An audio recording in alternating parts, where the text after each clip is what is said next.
Good morning, everybody. My name is Joep Bollerman. I work for Lloyd's Register, and I'm in the Passenger Ship Support Center. I'm the Global Manager for Passenger Ship in Lloyd's Register. I've been there for 25 years, and I'm also involved in our response into the reduction of infectious disease spreading in Lloyd's Register with our SHIELD notation.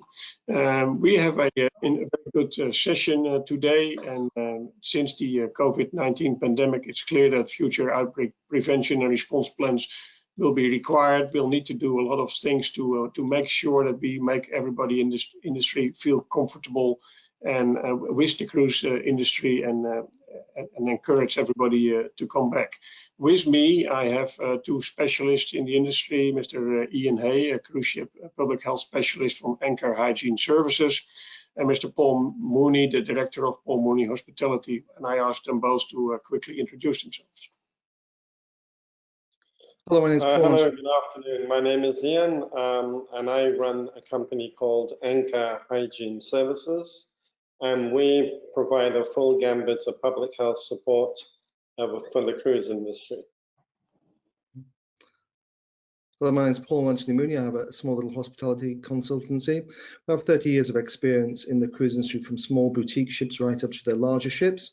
And now I work with different cruise lines to help them with and supporting with financial efficiencies, concept development, and some labor and efficiency engineering as a consultant.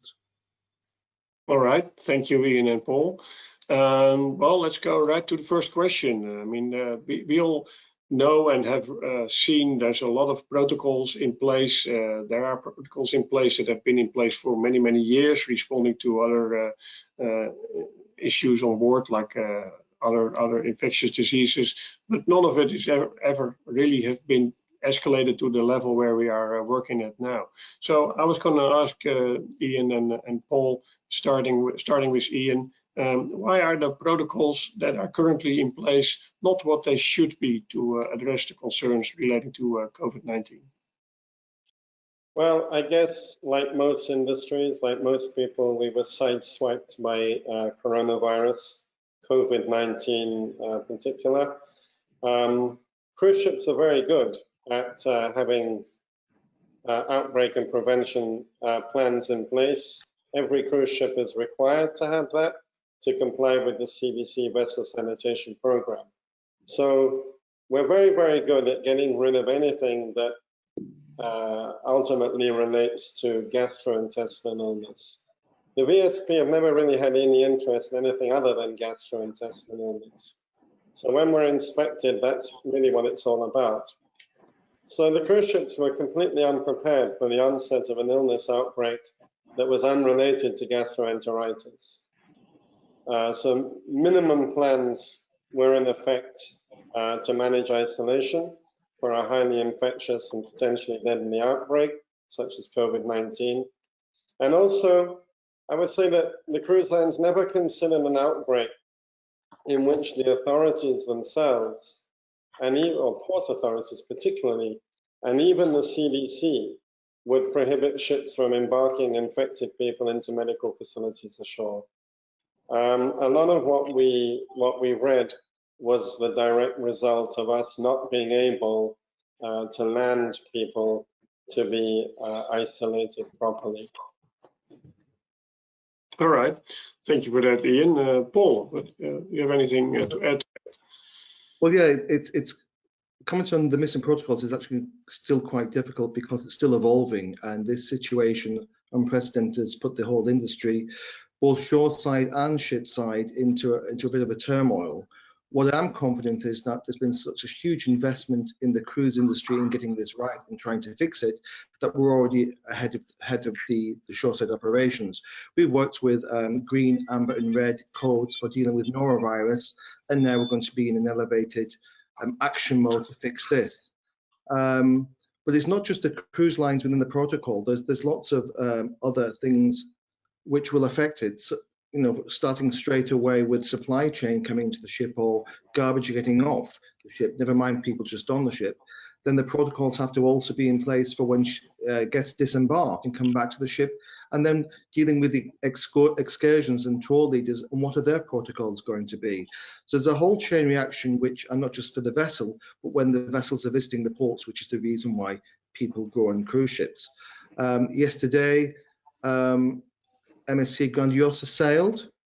This is a pre-recording. So everybody's going to be watching what is going to be happening there, and I think they're very brave to go out and test the waters, and somebody has to.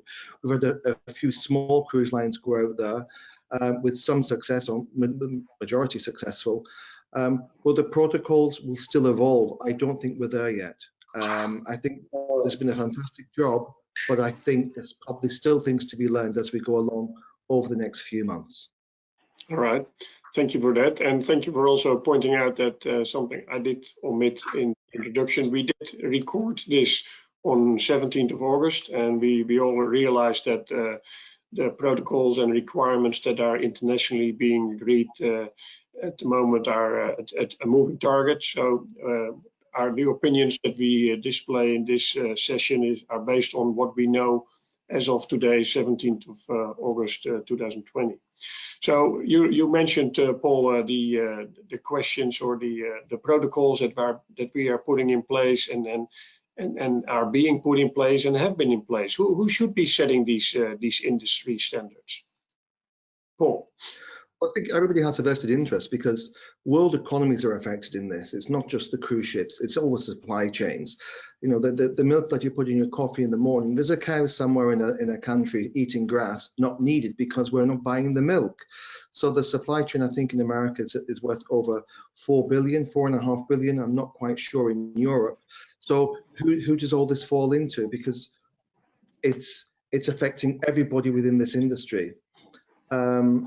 But we had OCCL and NCL have got together, invested a lot of money. Carnival have a board members. We have MSC have it's a blue ribbon company of experts that they're using to get themselves up. And in general, the cruise industry always tries to go above and beyond what is dictated by, for example, the CDC or Shipsound UK Port Health. At this point, we're not sure what they want. So everybody's trying to do their best and going off, and it's a bit defragmented. So I'd hope that under the umbrella of CLIA, who are the main body who oversees things, that they'll reach out to everybody and bring things together. What we can't afford to have is so many different varieties that when a ship does come into port, that there are different changes, and that will inevitably lead to anxiety and then mistakes by the crew members on board. We can't keep chopping and changing. I think to start off with, because I think the Grandiosa is just doing around Italy and around Europe, that it might be safe to start within the one particular area before we all get used to it and it all starts evolving. And I think that now, because of this, I think guests are very happy to follow instructions. They'll be more tolerant of requests as well. But again, that has to be well communicated in advance, pre-booking. It has to be communicated while people are on the ship in the form of TV or announcements or an app. We have to use technology and science to combat this so that everybody is on the same page. Mm-hmm. Ian, do you have anything to add to that? Yeah, well, I mean, the cruise lines themselves obviously have a duty of care to the guests and crew. So they need to have robust protocols in place to manage each individual ship. But we also need the support of outside factions, CDC, the various port authorities that we deal with. Regarding the actual setting of the standards, well, there is an overriding set of industry standards that has to be agreed between the cruise lines CLIA, CLIA, and the various health and port authorities that they interact with worldwide. But it is very much a work in progress at this time. I think when ships start to come back slowly, as Paul said they already have, we're going to learn as we go along. This isn't something that, you know, we can set lots of rules and get on the ship and run it and everything is going to be tickety-boo. It won't. It will take some time to find out and to make changes as we go along. Okay. In June this year, the EU actually released an excellent document on which to model a new cruise ship infection control program. And I know that the World Health Organization is also working on additional information and guidance as we speak, and they have been from the beginning. And there's also been a lot of excellent scientific literature published outlining robust screening protocols that may be used. But CLIA, the Cruise Lines International Association, is actually the globally recognized cruise industry trade association. And they are working in conjunction with its members and all other interested parties to develop industry standards. And I guess what we need to make sure is that whatever they come up with, whatever standards they agree with the cruise lines and all the other people that are involved, we need to make sure that that information is given out to all cruise lines and suppliers and people like ourselves who support the industry, not only to members of the association. Yeah, that's a very good point that I think both of you made, that it's very important to have a global reach of those that create these protocols, and that everybody has the same protocols. The more those protocols are in line, the more easier it is to follow and establish these protocols, just so you don't confuse everybody that has to work with them, or even the shoreside organization. I think Einstein said it very good when he said we gotta keep everything as simple as possible, but not too simple. So we cannot be too simple when and forgetting the important bits that are important to be included. But if we have a simple and global, consistent approach, that would greatly benefit, and CLIA would be a good leader in that. So we've been working on this for a couple of months now, since the start of this pandemic. What are the lessons that have been learned so far? Maybe Ian, you can start on this one. Well, I think it's clearer now than ever before that the VSP, for those of you who don't know what that is, the Vessel Sanitation Program, which is part of CDC, needs to reassess the way that they inspect ships. And they need to evaluate ships on the basis of risk, I believe, rather than, pardon me, rather than numbers. I think the issue we have at the moment is that there's much too emphasis on numbers. I would say, it's my personal opinion, of course, but I would say that the scoring system is flawed. Cruise operators focus on scores, which are, of course, subjective. So even when there are serious critical findings identified on a ship, they tend to get ignored if the score was good. A ship can actually score 100, which in itself is questionable, but it can have critical failings highlighted that are routinely ignored on the basis of that score. So we don't actually really correct what those critical issues are. We don't really take them into consideration, and that's a major problem. The cruise lines really need to start to truly give public health a 24/7 focus as well. Whenever I go onto a ship, I'm always told, oh, you know, where we make sure that we follow USPH regulations every day, all day. We never drop the standard. And then I walk around, and of course I see an entirely different picture. And that picture is painted basically by the level of management, interaction, and supervision on board the ship. So ships do really need to now look at public health on a 24/7 basis. Okay. You know, they need to do what we call walk the talk. And I would also say that we need to look at the way we construct ships. In the past, you know, ships are supposedly, they are constructed to USPH guidance, but where costs are cut, they're often cut in places, you know, such as in dining rooms. Most large cruise ships have a buffet set up in the dining room in the morning to help to take the overflow from the buffets. But there are very few cruise lines out there, even new ones, where they've actually got a proper hard surface on the deck in order to set up a buffet arrangement, and all the sneeze guards, if they have any at all, are portable and not effective. So these are the kind of things I believe that the cruise industry really need to start tightening their belt, because COVID is an entirely different ballgame. It's not a case of sitting on the toilet for a couple of days and throwing up. This has serious ramifications. So those are some of the lessons learned that you identified. Paul, do you have any additional lessons learned? Well, I think with as it's still the evolution of the cruise industry going to support this, we've already seen some actions now. I think Crystal have actually bringing in more quarantine into the hospitals. The medical teams have been expanded.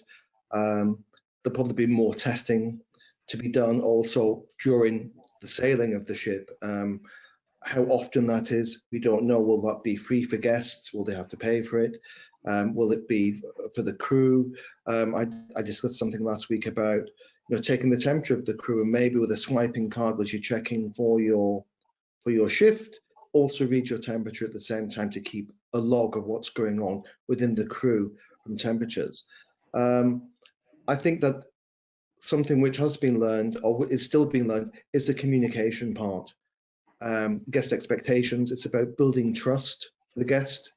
I've been dealing now for the past 4 or 5 years with a more mature guest profile, and I think that's maybe perhaps where there's a lot of anxiety, and it's learning to how do you communicate all your medical facilities and your safety items before they actually cruise, because that's going to be something which guests look at. Many cruisers have become kind of experts at norovirus and what should be in place.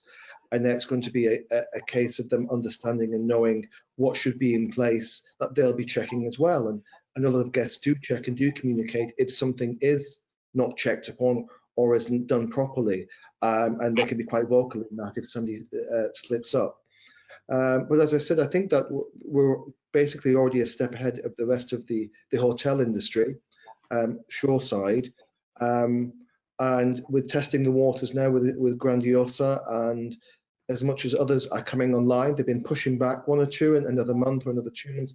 In the case of Viking, I think Mr. Hartley, he isn't actually comfortable until he's absolutely sure he can provide the product which guests pay for. But how will that product be? Where is it going to change? And I think over this next couple of months, again, it's a learning process that the cruise vacation may change to become a new cruise norm. So that's going to be interesting to see how that develops. Yeah. So do you think that some of the items and perhaps some additional items will be a new focus in the future in the cruise industry, Paul?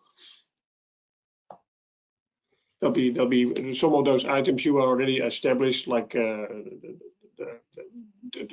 what do you think will be the best, the new focus in the cruise ships in the future? Outbreak prevention focus. Is that me or Paul? We can start with Ian as well. Okay. Well, you asked I about missed some of that because we have a bad connection. Sorry. Let's start with Ian.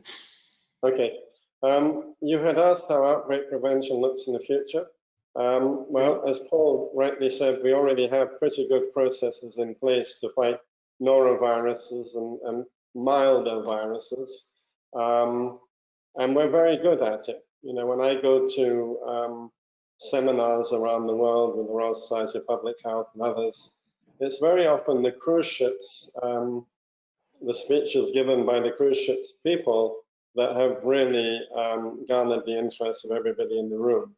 And we find all the hospitals and everybody else coming to the cruise industry to ask them how we do such a good job of keeping norovirus at bay or controlling it once we've got it. It's going to be different with COVID-19, however. The plans are going to have to be looked at in a completely different way. I believe that we need a 3-tiered approach. And the first is prevention. We need a robust and mandatory screening protocol for all guests and crew. For the vessel itself, prior to embarkation, and with a view to ensuring that voyages are 100% COVID-free prior to sailing. Before anyone comes on board, they've already been tested, screened, and we're quite comfortable bringing them on board that they're COVID-free. Mitigation, detailed processes and thorough reinforcement of the preventative actions have to be developed with measures that we can carry out during pre-boarding as well as on board and post-cruise.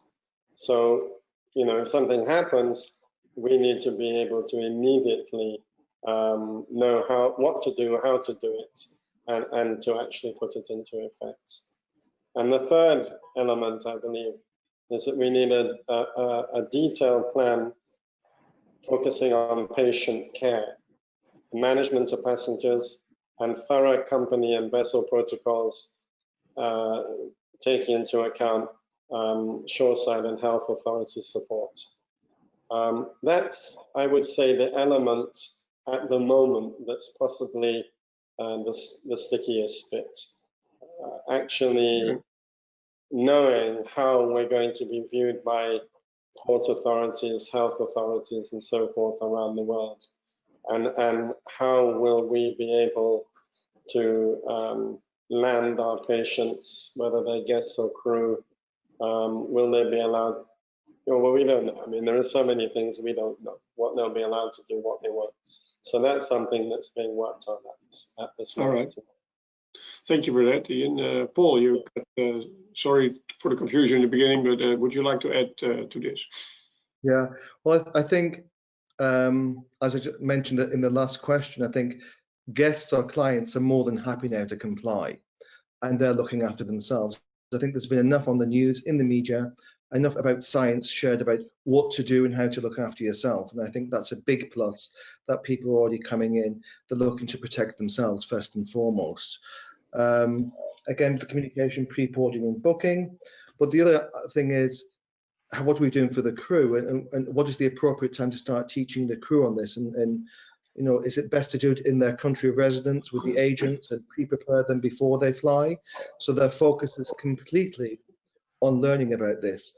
We do have legal requirements before a ship sails, which is just before they go to work, but the mind wanders. So I think some real good education, refreshing before they even join the ship, gets the things starting to go in a lot better direction. The other thing is looking at how do we look at the dining aspects of it now. Everybody wants these separated tables, and we're going back to tables which are allocated pre-boarding. Maybe if it was one sitting, now it's two sittings, to really space people out. And I think people will feel a lot more comfortable that they have that recognition, they have that space that they know is particularly for them, and nobody else has been really sitting there. So these things I think will slowly come back in just for the prevention. The buffet areas, that's still, a lot of ships are saying no buffets, but the areas will probably still be dined in, but with table service. When I look at the hand wash sinks, which we have on the new ships now being brought in, I think there'll be a lot more enforcement. Let's say it's not always easy for staff to ensure that people who don't want to wash their hands or say, I've just washed them 5 minutes ago, I think they're going to be a little bit more forceful in ensuring that everybody is protected. And I think there'll be more supervisory presence in all areas.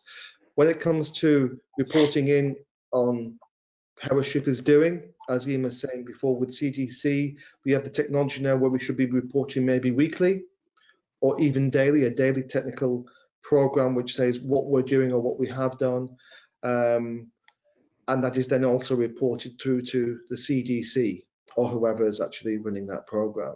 I think that's, again, a huge swing in the direction of protection and safety in a different area than just the fire and the water risk. I think we're looking at now creating a bubble which is also has a medical approach to it, but without trying to be medical. It's at what point do you not wear a mask? I mean, the industry has technically been about smiles and people and engagement. If we all start wearing the masks now, we've taken that element partially away. So do we use visors? Will we get to a point where crew who are behind a bar, and because there's a bar of 1 meter or a half a meter, they won't need to wear a mask because they're not coming into contact with guests? So again, I still think there's things to be learned. There's a lot happening here in the UK shoreside as well, which people are watching. I've been dining out in the last week to see what's happening here, and a lot of people aren't even wearing masks. A lot of the waiters aren't wearing masks. In some of the bars, people are wearing visors, which you can see and you can engage with them. So I think there's still things to be learned in that direction of what is safe. I think there's a lot of differences in opinions of what's the best way to go. Somebody will say wear a mask and a visor, somebody will say wear nothing, but who is right? And we're still waiting for some direction in that and somebody said a proper protocol. Otherwise, I think we'll all go into overkill and we will wear masks, we will wear visors, we will wear gloves. And when it comes to masks, they're like with USPH with gloves. You can wear gloves, but it doesn't really matter if you don't change them often enough. So how often do you change your mask? Yeah. And do you dispose of it correctly? But those protocols will always have to be clearly established, hopefully as consistent as possible globally. But I think the important part is also that once we establish what the best practice and protocols are, we need to formalize them and train the people in accordance with those to make sure that they will be valid now, but also in 3 months when there is when people thought, wow, we got out of this one, okay, let's focus on the next one, and they will relax the implementation of the protocols that we are establishing now. So that's where it's not just important to learn and update the protocols, but also to formalize them and train the people accordingly. And it's exactly what you're saying. You need to perhaps consider training some elements before the people even leave home, so they can apply the same processes while they're in the airplane as on the ship themselves. So so when then we get to the ship is fully back in service, and the guests are in the position to book their cruises. Now we want to make these guests feel comfortable and all that, because otherwise they're not going to book a cruise. So how do we work to convey the safety message to the customer? How do we make the customer feel safe and feel comfortable in booking these cruises? Ian, you want to start with that? Yeah, well, first of all, I think communication, effective communication is imperative. That communication is multi-directional, but communication and making sure that the crew are properly trained, and they're properly trained before they come in front of the guests. So if they get asked questions, or somebody takes an issue, something that a crew member's doing, they'll be able to explain why. We need to communicate very well with the guests even before they come on the ship, telling them what to expect when they arrive, telling them that even before they go on the ship, that there's going to be quite a lot of inconvenience compared with how it was before. So, they need to be prepared for an entirely different cruise experience, and that starts with the booking process. I mean, before anyone boards the ship, there needs to be, and I hope there will be, testing and possibly even quarantine requirements. The quarantine, I suppose, will very much depend on the results of tests and where you came from and what the status quo is at that particular moment in time. But testing is going to take the form of at least temperature checking of people going through the boarding process. And I believe that at this moment in time, there are a lot of companies out there that are taking the opportunity to promote their smart technology. And I know that many cruise operators are looking at that, things such as facial recognition and smart terminals, so that not only can we expedite the check-in and boarding process, but also on board the ship, that as people move around the ship, we know who they are when they go to a bar, when they try to pay for something or book an excursion, whatever it is they do. Which also enhances the guest experience. Yeah, absolutely. Guests need to understand that, they are going to be required to wash their hands and or use an alcohol-based sanitizer almost everywhere they go. And in the past, there's been resistance to this. People don't like, for some reason, don't want to be told to wash their hands before they go into a dining room, for example. And that's not going to be optional in the future. But how is the cruise line going to enforce that? Well, It has to be in a positive communication way. will help.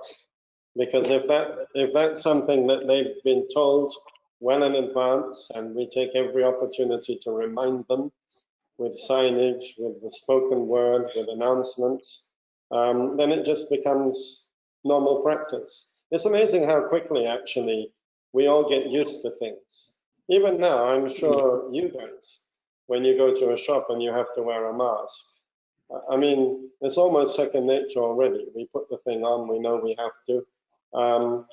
We don't like it necessarily, but we become accustomed to it. We get used to it. Masks are going to be required in certain areas on the ship.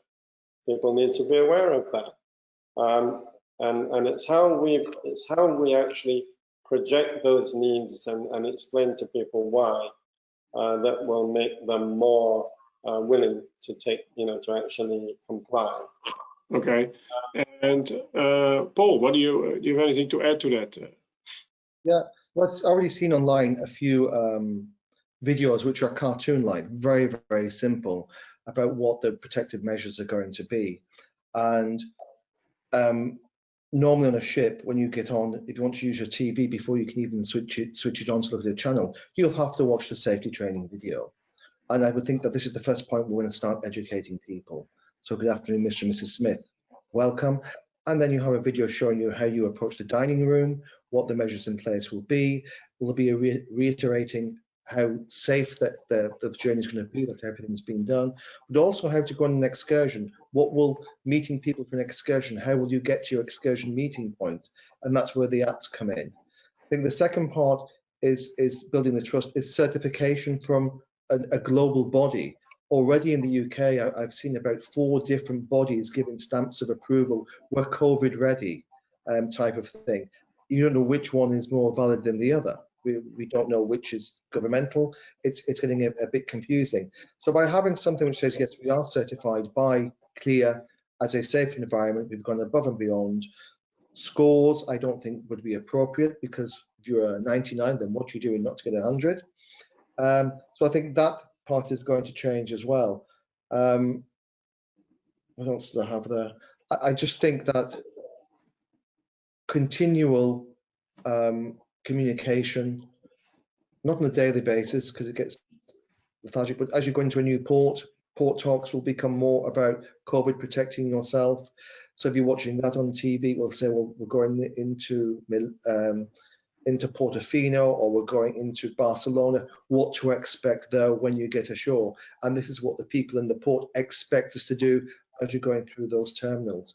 I think all that has to be done as you're sailing in, and you'll find a lot of that on TVs within the cruise industry already. They're already giving information out, and that can be done as a pre-port app, so you know what to expect for each port before you even sail. So you're kind of educating yourself as you're gearing up to go onto your cruise. Yeah, and I think it's also even pre-cruise, at time of booking, you can see what the protocols are that are expected to be followed when you join the ship, and that could be as easy as singing "Happy Birthday" while you're washing your hands. And it's not just the fact that you are expecting to wash your hands for a certain length of time, an example, but it's also the fact that when you are on board, you see people around you doing that. So whether it's crew members or other guests that are following the same protocols, that makes everybody else feel comfortable. Like, okay, we are not just told to do this, but people are actually getting it and actually implementing it. That should go a long way as well to convey that safety message. So a couple of very quick ones, because we are running out of time a little bit, but we have to consider what the crewing policies and practices are going to be when we return to cruise. Who wants to start on that one? Ian? I can start. Okay. I start? Okay, I think training is important. Just as we have safety training and regular drills as part of our normal operation, I think public health safety needs to come up to a new level. It needs to be given a similar, if not the same, level importance. And also, we need to work closely with all the different agencies, flag and port state authorities, CVC, and all of them, to determine the course of action that may be routinely applied when coronavirus is identified. Just as in a boat drill or a passenger safety drill, there are lots of components that are, if you like, company-centric or ship-centric. There is a skeleton of rules that must be followed, and I think that's going to need to be the same with public health. Okay, Paul, you got anything to add on that? Just that the enforcement of compliance, the continual training, I think companies will start investing more in a hygiene officer who should be clearly visible, and there's going to be a more presence of checking, perhaps rather than just the one or two, but having a team of people who are focusing, where guests can actually see these gentlemen or ladies walking around checking the guests as well as the crew, to build that confidence that somebody's looking after us. I think I've seen some jobs are being advertised as really even a director's position. So this is all being elevated. So I think the crew will get a lot more training and will have a lot more help anyway.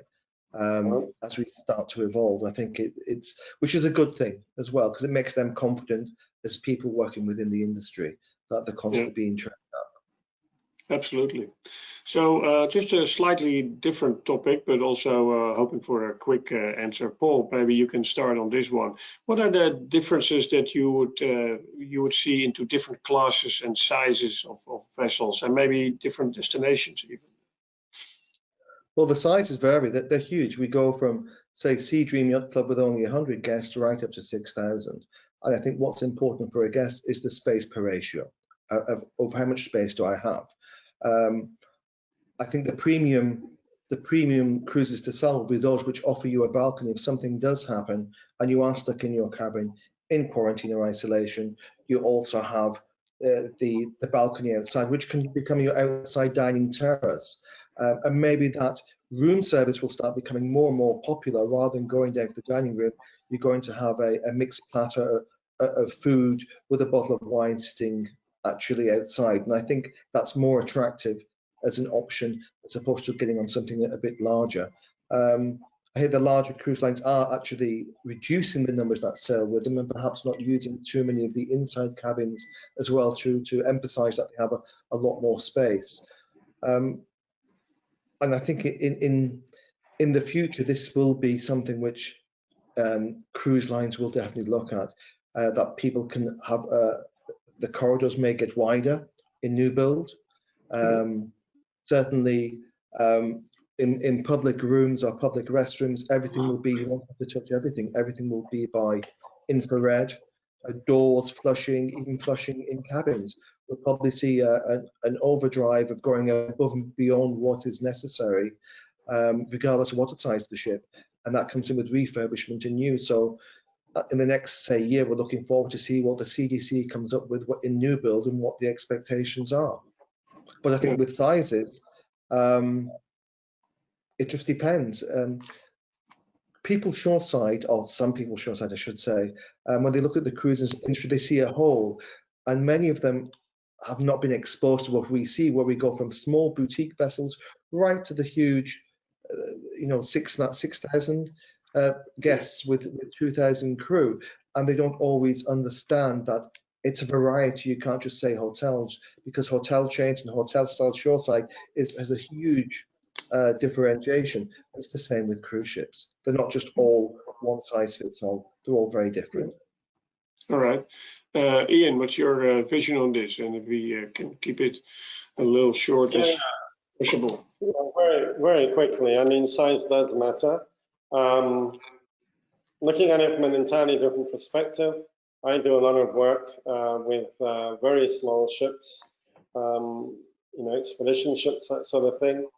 Sometimes going to very, very remote places where, I've sometimes been asked to do 4 days of work, but I've had to stay on board the ship for 10 or even 14 days to be able to achieve that, because you can't get off anywhere. And in a lot of those very remote places, there are no hospitals. So small ships are going, of that size anyway, are going to have a huge challenge, because you've got fewer crew, so you don't have so many people to draw on if any of the crew get sick or you need extra help. You know, if people are ill and we need more help to support medical.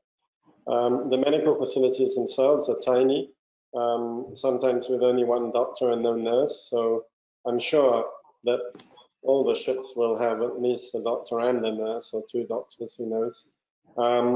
But it is going to be very difficult for those ships to be able to adjust their operational practices to cope with a coronavirus outbreak. Whereas on a bigger ship, you can say, okay, end of cruise, let's pull into the first friendly port and deal with it there. If you're, you know, down the Amazon going on shore excursions and dugout canoes, that's not going to be so easy. So, you know, the size aspect is going to have to be taken into consideration from that perspective also. All right, thank you for that. I think there's also a human element aspect on this. Of course, the more sizable the crowd is, the more likely you're going to have problems with people running into each other and getting together, congregating. So there's going to be some creative solutions to be found to keep people apart. Maybe one-way streets, one-way corridors. Maybe I think some cruise lines have a system to identify how crowded the restaurants are. So before you even get to them, you can already decide to go to a restaurant where there's nobody there, or you can, you know, keep the signs smaller so you don't have to all stand there for 10 minutes before, to read the whole sign. So keep it limited, small signs, so you can keep walking. And there's a lot of different solutions on there. So the industry is creative, very creative in looking at all those different ones. So Paul, do you see that we're going to expect an increase in medical staff on board, you think? Well, I think it would be, and I think people will ask. That's a question people of a certain age may actually ask: is what are the medical facilities like on board? And I think there'll be more space given to medical facilities as well, with as I said, more isolation units, more equipment, and there'll be a bigger investment into this area. And again, that's a selling point when you're marketing of your. You know, you can describe your medical facilities, what they offer, and how big they are. Yeah. Ian, any thoughts on that? Yeah, I think this is going to be mandated, actually. I would think that at all classes of vessel, all sizes of vessel, I think you're going to see an increase in medical staff on board. A ship is a ship. It's a holiday destination. It's not a hospital, and therefore there is going to be only a limited amount of facility for medical staff to be able to, you know, let's say ventilate an ill person or something like that. But by having the extra staff on board, at least if somebody becomes seriously ill, until such time as they can be landed, you know, we can actually have a medical person with sick people all the time. I do believe that will be mandated. I don't think that will be something that the cruise ships will decide or not decide. Okay, thank you for that. So last question of all the questions that we've been that were submitted to our teams. What's for Paul, we'll start with Paul. What is the global supply chain look like in terms of partnership, support, being in the right place at the right time, Paul? When you look at the supply chain itself is so huge. It's a very, very big part of the industry, and we're reliant on that as well. So again, when the protocols come in place, that's going to actually tie up how we get things on ships, off ships as well, because we have to talk about garbage as well in the supply chain. But I think now there will be more people, more experts brought in to look at that and support it, and to see what is checked. I mean, the delivery, well, you're looking at anything up to, you know, it could be 800-900 pallets sometimes going onto these ships. And then with the supply chain, coming in, what happens from field to fork is something which is mentioned, and how that works. And where is it coming from? We take food into the UK from all over the world, from North Africa right through down to South America as well. And people want to know now where their supplies are coming from. Yeah, thank you. Ian? Well, I actually have a friend who's in food and beverage supply, and I was talking to him just the other day, and he was telling me that even some rather big companies, not the huge ones, but some fairly well-established companies, are already folding because they can't keep going with no work. So my friend was telling me that his biggest challenge is going to be having the money on hand to be able to buy what the ships will need in order that he can sell it to them, and then wait 1 month, 2 months, or however long it takes for them to pay him. So I think the global supply chain is going to look different. There may not be quite as many players, and I have a feeling that the cruise industry themselves will probably want to consolidate. They'll want to deal with people that they know and trust, and that can really give them the support that they believe they need. So I think that question's probably a little premature at the moment. We're going to learn as we go along how that will pan out. All right. Well, thank you for that. I think there's very interesting discussion, and thank you, Ian Hay, cruise ship public health specialist of Anchor Hygiene Services, and Paul Mooney, director of Paul Mooney Hospitality. I think it's been very interesting to discuss all these different things. I think we all agree that the most important part is that this outbreak prevention protocols that are going to be established, that are going to be as consistent globally and per company as possible to facilitate the best understanding and easy implementation across the industry. And this will really help bring the confidence back for the public, but also for the investors, for the board members, for everybody involved in the cruise industry needs to regain that cruise confidence that we're doing the right thing. There's lots of things that are to be considered. Okay, how do we deal with all these protocols? How do we deal with subcontractors? How do we deal with luggage that's coming on board, stores that's coming on board? Are there creative solutions to be established? But you know what, whatever we do, let's formalize it. Let's make sure that we train everybody consistently in an easy and as possible way. And I think together we agree that we have every confidence that we'll get there. We just have to make sure we doing it the right way and we don't cut any corners. I think that's a very good, I believe that's a reasonable summary of our discussions over the last 45 minutes. I believe probably Ian and Paul and myself, if anybody has some additional questions, you'd be happy if you would reach out to us. We'll be happy to see if we can answer those in a little bit more detail. With that, I believe a thank you is in order for everybody that's participated in. Well, it's basically just the three of us anyway, but and of course for those who have put this together. So thank you very much. Thank you, Jude. We're all in it together. Thank you very much. A pleasure. Thank you. Thank you. Bye-bye.